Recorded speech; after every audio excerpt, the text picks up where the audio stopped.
L'élection de Donald Trump en 2016 a provoqué un choc. C'est une personne non conformiste et un candidat atypique. Les partis politiques aux États-Unis datent depuis la colonisation et même avant. Par quelle transformation et par quelle histoire sont passés les partis politiques américains? Premièrement, nous verrons les partis politiques du début des États-Unis jusqu'à la guerre de sécession. Ensuite, nous verrons leur évolution après la guerre de sécession jusqu'au XXIe siècle. L'émergence des partis politiques américains est un héritage de l'époque médiévale et de l'époque moderne, où la population avait une culture du vote. Déjà à cette époque, la population américaine a voté sur tout plein de sujets, allant d'un référendum à l'élection du shérif. Pour eux, depuis la Révolution, l'État fait l'objet d'une question et de méfiance beaucoup plus importante que pour nous. C'est montré à la Convention de Philadelphie. Il y a une première tendance avec le chef des indépendantistes, George Washington, qui voulait un État fort, avec des compétences importantes, pour pouvoir protéger le territoire américain et défendre ses intérêts. À l'inverse, le parti antifédéraliste ne voulait pas d'un État fort, et voulait une protection importante des États fédérés et des concitoyens. Ironiquement, les élus des États n'avaient pas confiance dans les partis politiques, et ils étaient méfiants envers tout ce qui peut se mettre entre les citoyens et les élus. Mais les élus eux-mêmes ont contourné ceci, en se regroupant dans des groupes lâches, les fédéralistes et les antifédéralistes. Les premières élections ont provoqué pour les antifédéralistes une certaine déroute, et elle a duré. Jusqu'à l'élection de Thomas Jefferson. Il en allait même de la survie du parti antifédéraliste qui pouvait disparaître. Cela a provoqué un paradoxe. C'est celui où le parti antifédéraliste a mis en place une politique aristocratique. Ceci a provoqué une fermeture de l'accès en politique des nouveaux venus non issus de puissantes familles, et qui sont bloqués dans leur accès au pouvoir, ou leur possibilité de se faire entendre des décideurs. Mais sous Jefferson, quand le groupe fédéraliste s'effondre, il y a une plus grande application de la volonté anti-parti. Le président Jefferson est le président non pas d'un parti, mais de tous les habitants des États-Unis. Et il fait une politique nationale de protectionnisme. Une partie des antifédéralistes s'est isolée pour pouvoir faire une transformation politique du parti et une lutte anticorruption en 1828 autour de Martin Van Buren. Le parti nouvellement formé en 1833 est une machine à gagner les élections avec de nouvelles pratiques. Elles sont liées à la volonté d'ouvrir à la population la possibilité de s'exprimer librement sur les candidats. Cette fracture entre les partis politiques vient du conflit des démocrates contre la corruption et la mainmise sur les biens publics et les postes de pouvoir. Diverses pratiques sont mises en place, comme la discipline de parti et le système de dépouille, le spoil system, où l'adhésion politique est récompensée. À cause d'une politisation des élections et d'une modernisation du parti politique. Sauf que, dans les idées, les partis n'ont pas changé. Depuis la guerre d'indépendance, les démocrates sont pour les petits propriétaires terriens et contre les grandes fortunes industrielles. Les prédécesseurs des démocrates mettent en place une politique populiste de peuplement de petits propriétaires terriens, perpétrée sous la présidence de Jefferson. Le parti républicain s'est fondé sur les mêmes idées qu'au début des États-Unis, avec une volonté de gouvernement central qui dépasse les gouvernements fédérés. Les problèmes des démocrates concernent l'intervention de l'État central qui est cristallisée par l'esclavage. Le Texas en 1845 et la Californie en 1850 font leur admission dans l'Union, ce qui cristallise les débats avec les anti-esclavagistes. La volonté d'abolir l'esclavage, qui vient soit de la société civile, soit de la religion, crée des dissensions dans le camp des démocrates. Au moment de son indépendance en 1836, le Texas n'est pas incorporé dans l'Union, car c'était lié à la question de l'esclavage et ça aurait pu compromettre l'élection de Van Buren. Mais cette question a empesté la présidence d'Andrew Jackson, et la question a été éludée car Van Buren aurait perdu l'élection sur l'un des deux tableaux. C'est le président démocrate, James Knox Polk, qui prend la décision de demander l'annexion du Texas par opportunisme politique. Cela a provoqué la fracture des Whigs, les prédécesseurs des républicains, qui avaient des dissensions. Les accommodants se sont séparés des intransigeants qui ont fondé un nouveau parti politique, la Liberty Party. La situation de la Californie non esclavagiste et du Nouveau-Mexique esclavagiste a provoqué le problème de l'équilibre entre États esclavagistes et non esclavagistes. Ainsi, en 1850, la Californie est admise dans l'Union en tant qu'État libre, c'est-à-dire non esclavagiste. Et le Nouveau-Mexique et l'Utah le sont aussi, mais en tant qu'État esclavagiste. Avec cela, il y a un problème de supériorité à la fois démographique, à la fois économique et politique dans les États non esclavagistes du Nord. Le conflit politique est doublé par un conflit économique avec l'industrialisation du Nord et les plantations du Sud.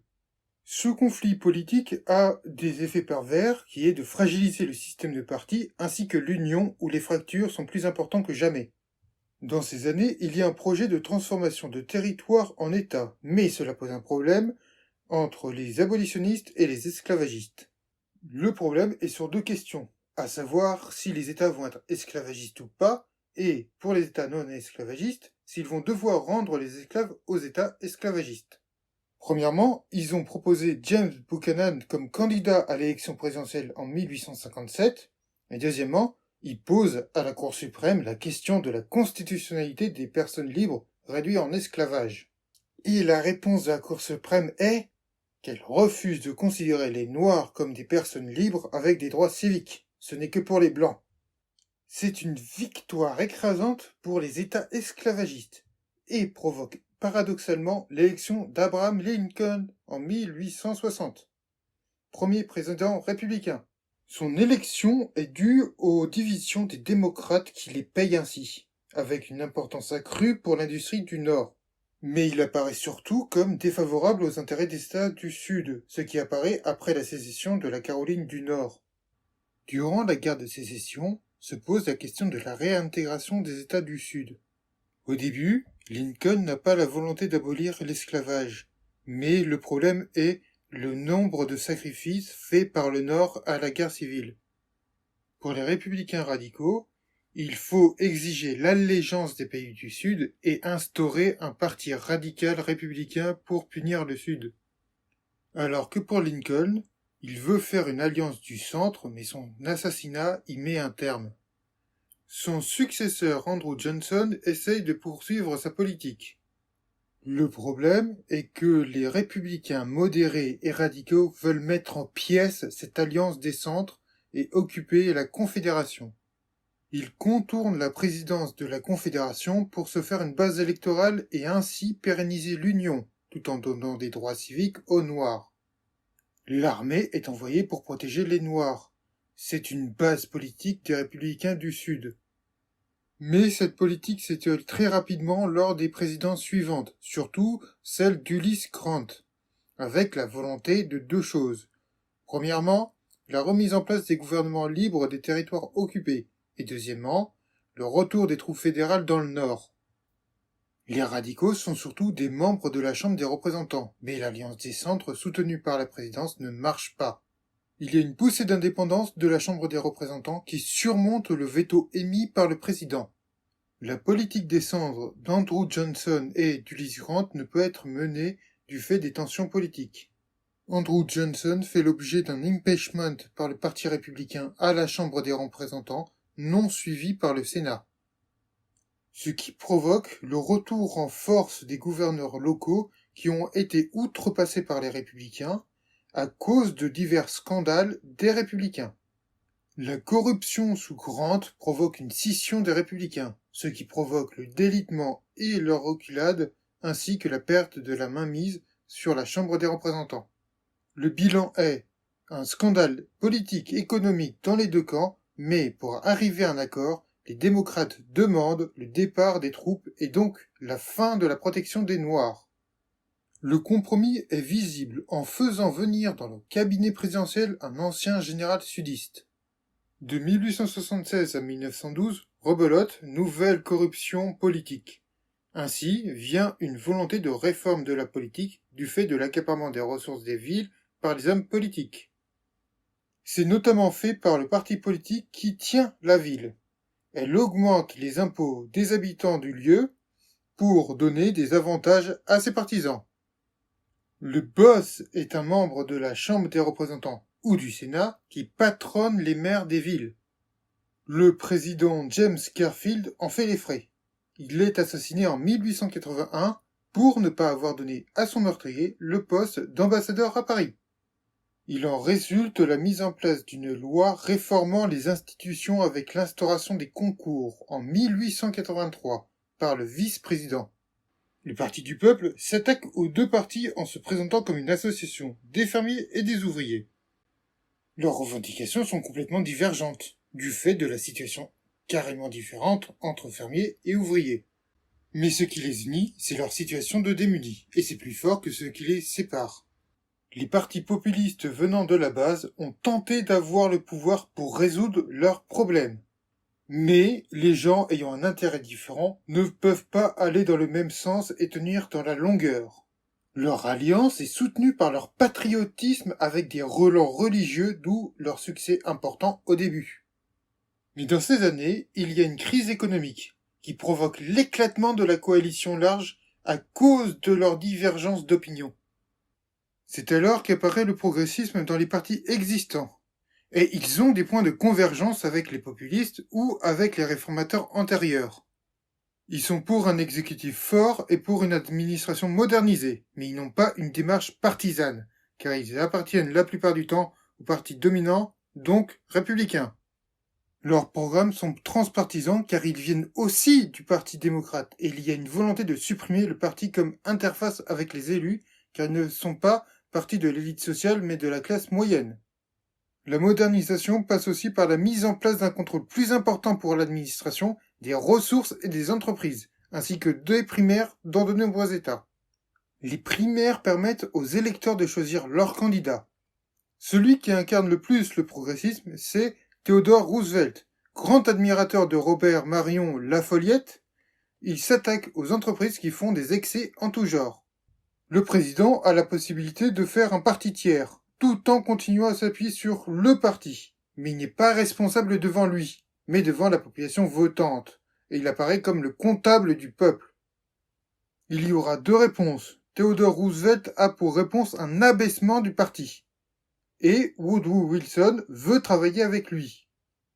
Il mène une politique de parti qui les rende justement responsables devant la population envers laquelle sont prises les mesures, comme l'impôt progressif ou l'élection des sénateurs. L'aspiration démocratique prend fin en 1920, avec le changement de structure locale transférée au national. Tout ce qu'a fait Wilson est balayé. Annulation de l'impôt progressif et mise en place des vertus du capitalisme par les caciques républicains. Mais avec la crise de 1929, Franklin Roosevelt met en place de nouvelles mesures économiques et sociales, par une politique d'accroissement des pouvoirs du président et par un nouveau contrat social. Il se méfie des membres du cabinet et du parti, même s'il s'appuie dessus, et en 1934, il est pris par sa gauche, par les New Dealers et des démagogues. En 1936, sa réélection est due à une large coalition hétérogène multiraciale. Il est en conflit larvé avec les conservateurs qui sont contre sa politique libérale. Il y a un accroissement du pouvoir du président qui est perpétré par ses successeurs jusqu'à Dwight Eisenhower. Dans les années 1960 apparaît un nouveau parti républicain, dû à sa percée dans le Sud. Mais elle apparaît pleinement dans les années 80, mais déjà les conservateurs écrivent contre l'État-providence, Milton Friedman. L'accès au pouvoir de Richard Nixon a le soutien du politologue Kevin Phillips. Il va draguer les Blancs du Sud par diverses manœuvres. La remise en cause du système est faite dans une Amérique en crise, qui veut quand même garder certains acquis. Cela a entraîné une montée du libéralisme et une baisse du progressisme, avec des acquis des républicains et une imposition importante. Sous Jimmy Carter, qui est plutôt conservateur, les problèmes économiques entraînent un conservatisme empreint de paradoxe. Avec Ronald Reagan, c'est la victoire du libéralisme, dont les tenants déconstruisent tout ce qui a été fait. Les républicains et les démocrates sont plutôt du centre. Mais les partis sont des agglomérats de tendances chez les républicains du centre droit à l'extrême droite et chez les démocrates du centre gauche à l'extrême gauche. Ils sont poussés par leurs différentes tendances à faire des politiques contraires à leur volonté, au risque de perdre le pouvoir. En conclusion, les partis politiques américains ont surtout eu des innovations électorales pour l'intervention du peuple. Doctrinalement, jusqu'au XXe siècle, cela a été figé selon les partis et les idées défendues. Mais au XXe siècle, un renversement se fait, théoriquement, non idéologique. Depuis les années 70, ce renversement se renforce, mais il s'idéologise et amène des défiances des citoyens du fait des scandales à répétition. L'élection de Donald Trump n'est que le symptôme de cette défiance américaine, et non la cause.